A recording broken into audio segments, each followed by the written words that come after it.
Welcome to Our Girl Relationships. We talk about the problems people face in their day to day lives. Let's start with the video. Unlike most families, my parents never fought or raised their voices at each other when I was young. The only thing I knew in my home was love and happiness. And my parents made sure that I knew the value of love and peace in life.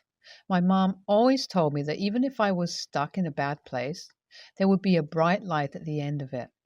I always believed it until one day my mom passed away without any signs. To say I was shocked would be an understatement. Both my dad and I needed much time to process our loss. I lost my role model, and he lost his soulmate.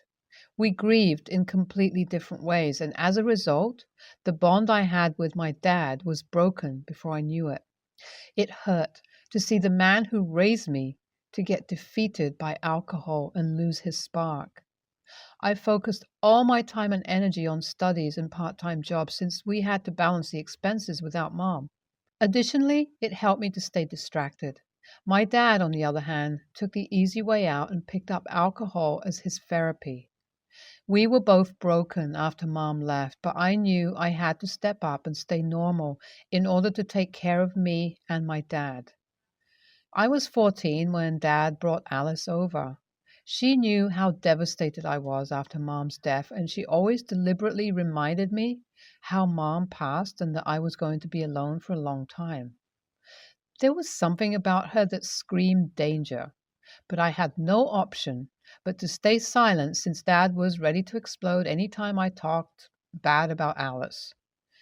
After my dad married Alice, she basically took over the house. My dad barely spoke to me after that and always stayed wrapped up in his room or office. Most days, it was just Alice and me at home. She enjoyed watching the pain on my face that she inflicted by mentally abusing me. She was a greedy woman that had nothing except the concept of money on her mind. The only reason she married my dad was that there were multiple lands on my dad's name. She could convince him to give up all his properties if she really charmed him. However, dad never revealed much about these properties. So Alice made it her life mission to marry him and make my life a living hell. I wasn't thrilled about their marriage, but hoped it would make him happy. It didn't. In fact, there wasn't any change. When Alice moved in with us, she made me work day and night to set up her luggage.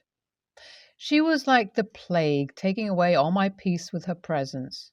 The amount of time I stayed at home decreased with every day. Not that my dad noticed.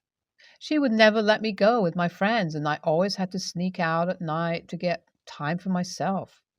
She always reminded me that I was a burden in their lives and that it was better for me to be invisible.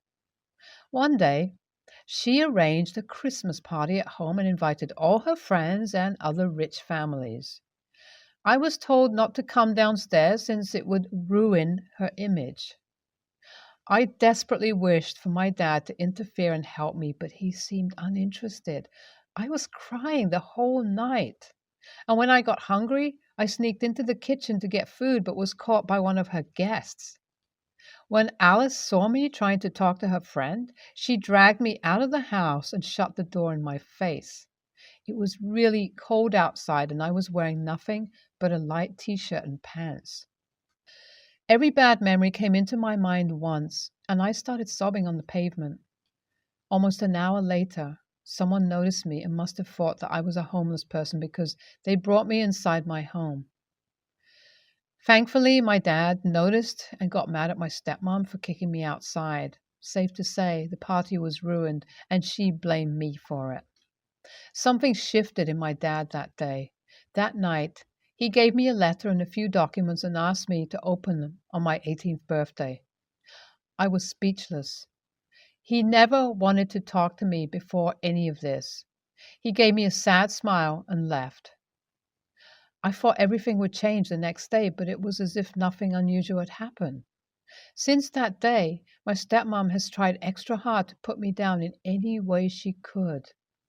She would always mention how when I turned 18, I would be an adult and that I would have to pay rent to her for letting me stay there. I dreaded that day. After a few years, when I finally turned 18, I was excited to open the letter that Dad gave me all those years ago. I was nervous when I opened it, but read the letter. It was addressed to me by my mom. She had written letters to me because she knew she had a dream about her death. In the letter, she mentioned how much she loved me and that she would always be with me. I was crying by the end of it, not knowing what to do with all those feelings.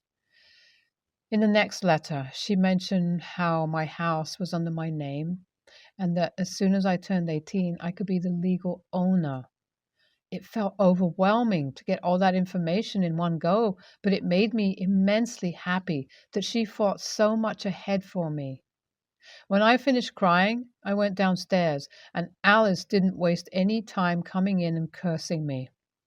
Instead of wishing me happy birthday, she went ahead and asked me to pay the rent from that day onwards. I was shocked. I always thought that she was joking about it. When I refused, she started shouting at me, saying that I was ungrateful. I cut in and told her that I was the legal owner. She was surprised, but assumed that I was joking. When I showed her the documents, she froze and her face paled instantly. Just then, my dad came in, and when he noticed that I had Mom's letter with me, he smiled. Alice began complaining to him about how I was being inconsiderate to her and that I was greedy to have the house to myself. My dad looked at her and told her that whatever was written in the documents was true and that she should respect his late wife's wishes. She glared at him and went out without another word. He gave me a number and asked me to call the person on that number as my mom had arranged certain things with him for me. I was skeptical but called him and decided to meet him the next week. What do I do now? AITA for letting my stepmom know about the house so suddenly?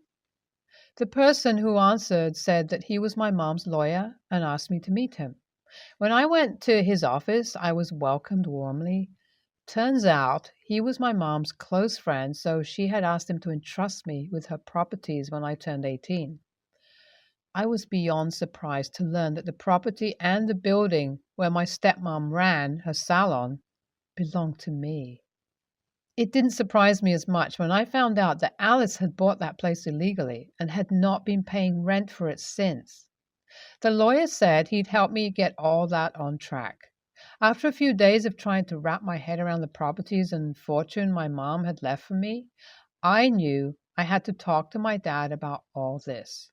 He never uttered a word about any of this for these many years, and I was losing my patience. When I went to his room, he was already on his third glass of whiskey. I confronted him about my mom's property, and he finally looked at me. He was on the verge of tears and confessed that he had no other choice but to keep it all from me, as Alice was prone to find out about them. He explained how it took him some time to realize Alice's true nature, and when he did, she threatened to hurt me if he left her. My dad broke down and told me that he wished to rescue me from her whenever she made me cry, but he was helpless in front of her. That was why he patiently waited all these years. Now that I got the documents, Alice had no power over me or my dad. That one day of confession from him cleared a lot of my suffering, and I was glad we could get past this. Alice was on a trip with her friends for over a week, so when she came home, I left a copy of the original papers regarding the property ownership on her table. When she came shouting into my room, I knew I hit a nerve. She was screaming at me at the top of her lungs, saying I was trying to destroy her life by taking her things away from her. She threatened to sue me for trying to evict her. I knew I had the upper hand, so I didn't back down. I confidently asked her to file a case against me. She was silent for a while, but regained her senses when my dad walked in. She tried to convince him that I was jeopardizing their marriage by taking away from my job and fortune. My dad was unbothered and told her that he was divorcing her. She was shocked and blamed me for everything.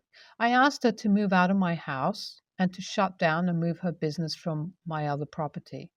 By then, her whole demeanor changed. Alice, being the meticulous mastermind that she is, hadn't expected me and my dad to take revenge together. She started fake crying and begging me to not kick her out and apologize profusely. I was immune to her tricks by then, and I asked her to get out. She was seething and left claiming that she would get revenge. Almost a month later, Alice and my dad got divorced, and he was finally free. I felt bad for him knowing that he had to deal with all of this by himself. We are working on our bond and getting along with each other. We still stay at the same house and have made plans for the property my mom left for me. Alice had committed other frauds and was on the verge of getting caught by the cops. She never bothered us after that, thankfully. Auntie A, it wasn't like she would listen if you told her calmly about you being the owner of the house. You did the right thing.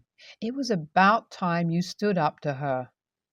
I feel bad for your dad. He did ignore you for a long time, but I feel like the reason behind that is valid and hope that you guys would go back to how you were. Also, good work getting your revenge on Alice. So, at my work, we are coming up on picking vacation times. There's about 60 people on the shift, and only 4 of them can be off due to a vacation day on any particular day. That's because there's a wide variety of tasks, and you have to leave room for call offs and people on leave and such. To determine who picks first, we use a lottery system. You get 1 slip of paper for each year you've worked there, and it all goes into a giant rotating bucket thing, and then the order is drawn. This lottery system is new. It used to be picked simply in order of seniority. But people complained because the same people would get the same holidays every year for many years. Well, I happened to get a very good spot in the first round, even though I've only been working there a few years. I normally don't care for the holidays that much, as my family is small and we don't celebrate that much. But my close childhood friends have told me about this trip they have in the works.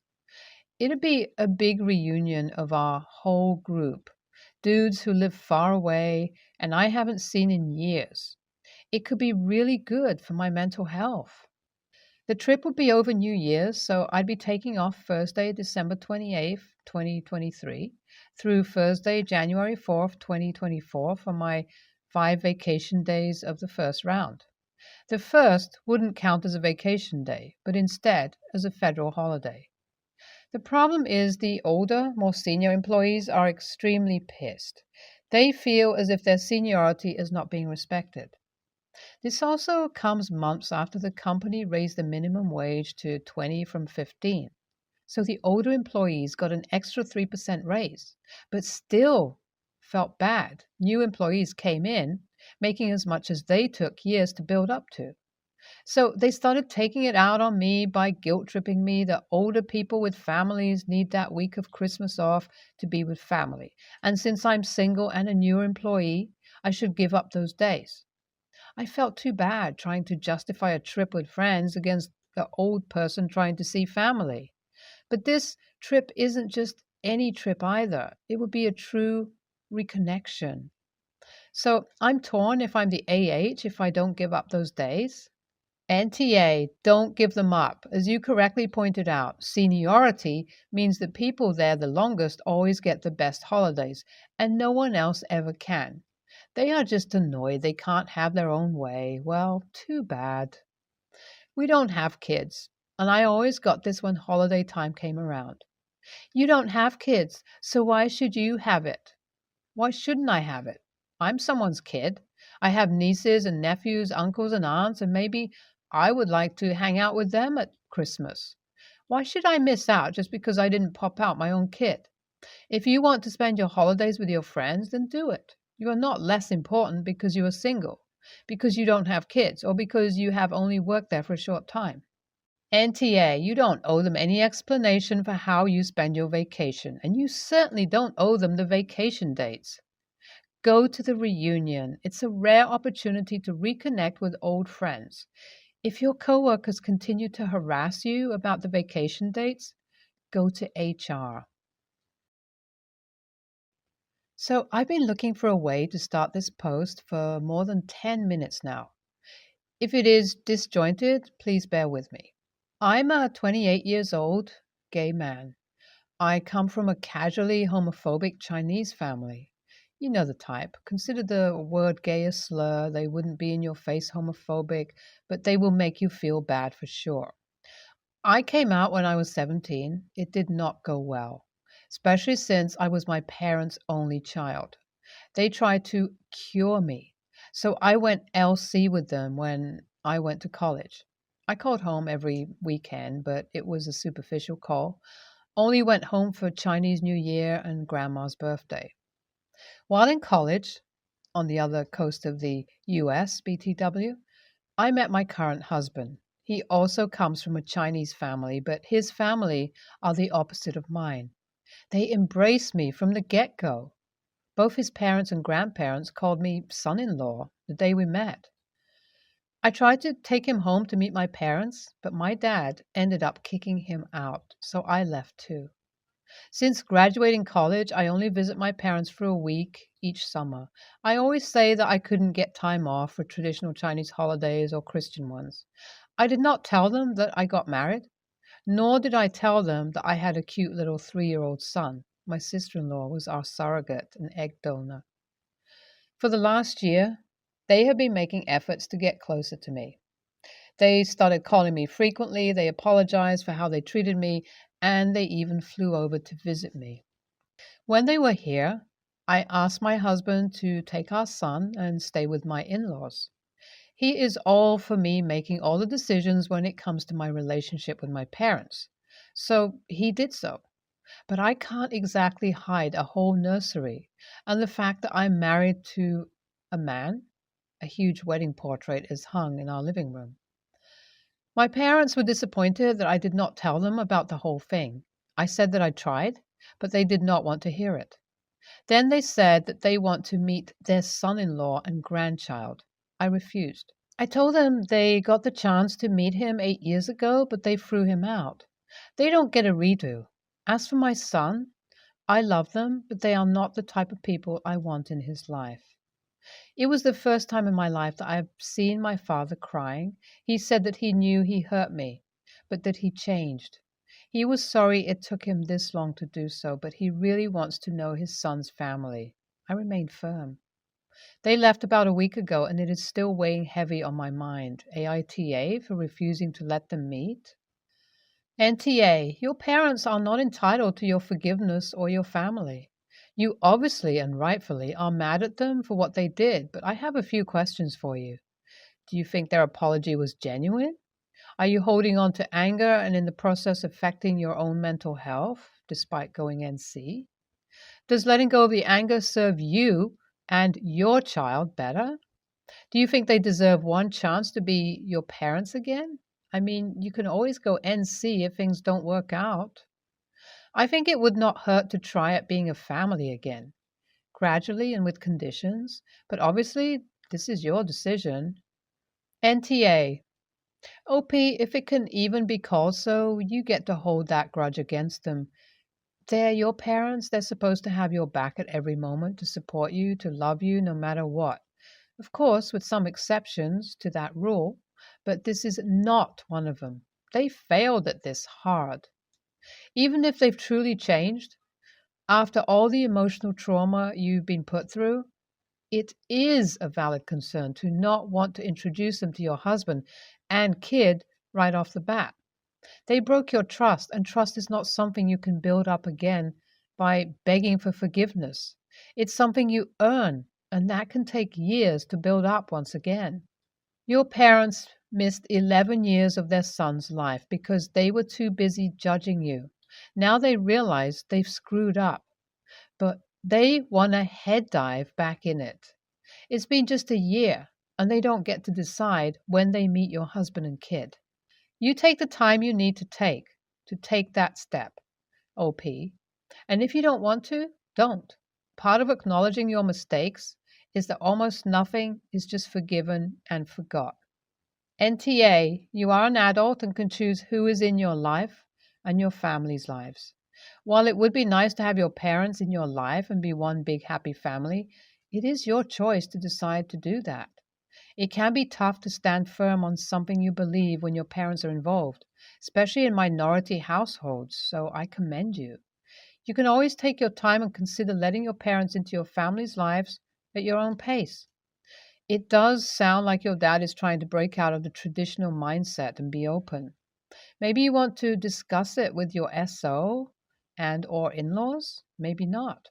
Either way, it's your life and it's up to you. You do what you're comfortable with.